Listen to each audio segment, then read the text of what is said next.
અરવલ્લી જિલ્લાના મોડાસાના ધાવલીની સીમમાંથી પસાર થતા શામળાજીથી હિંમતનગર તરફ જતા હાઈવે પર બ્રિજ નીચેથી એલસીબીએ ટ્રકમાં લઈ જવાતા ₹77.22 લાખનો વિદેશી દારૂનો જથ્થો ઝડપી પાડ્યો છે. જિલ્લા એલસીબી ટીમે વિદેશી દારૂની પેટી નંગ 585 ને ટ્રકમાં રાખેલ ખાકી કવરના બોક્સ સહિત કુલ 92.32 લાખનો મુદ્દામાલ જપ્ત કરી ચાલકની અટકાયત કરવામાં આવી હતી. તો એલસીબીના સ્ટાફ ધાવલી પાસે શામળાજીથી હિંમતનગર તરફ જતા હાઈવે પરની બ્રિજ નીચે શામળાજી તરફ આવતા વાહનોનું ચેકિંગ કરતા હતા.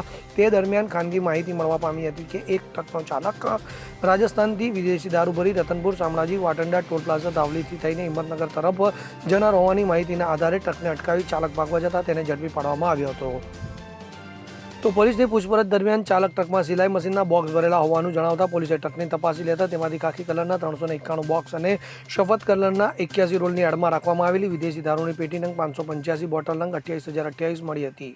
તો પોલીસે 77,22,000નો વિદેશી દારૂ, ટ્રક, મોબાઈલ અને અન્ય મુદ્દામાલ સહિત કુલ 92.32 લાખનો મુદ્દામાલ જપ્ત કરી ટ્રક ચાલક વિજયસિંહ દોલતસિંહ મોટાસિંહ રાવત રાજપૂત રહેવાસી સમિતિ તાલુકો દેવગઢ જિલ્લો રાજસમંદ રાજસ્થાનની અટકાયત કરી વોન્ટેડ આરોપી હરેન્દ્રસિંહ ટીલસિંહ રાવત રાજપૂત રહેવાસી ધોકલપુર પોસ્ટ કોટ કિરાણા તાલુકો જાવાજા જિલ્લો બ્યાવર રાજસ્થાન અને ચિમનસિંહ રાવત રાજપૂત રહેવાસી કોટ કિરાણા તાલુકો જાવાજા જિલ્લો બ્યાવર રાજસ્થાન વિરુદ્ધ ગુનો નોંધી તેમને પકડી પાડવા માટે ચક્રો ગતિમાન કર્યા છે.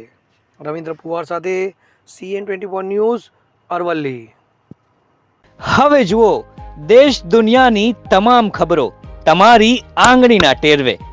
ઉઠાવો મોબાઈલ અને Google Play Store પરથી ડાઉનલોડ કરો અમારી CN24 ન્યૂઝ મોબાઈલ એપ.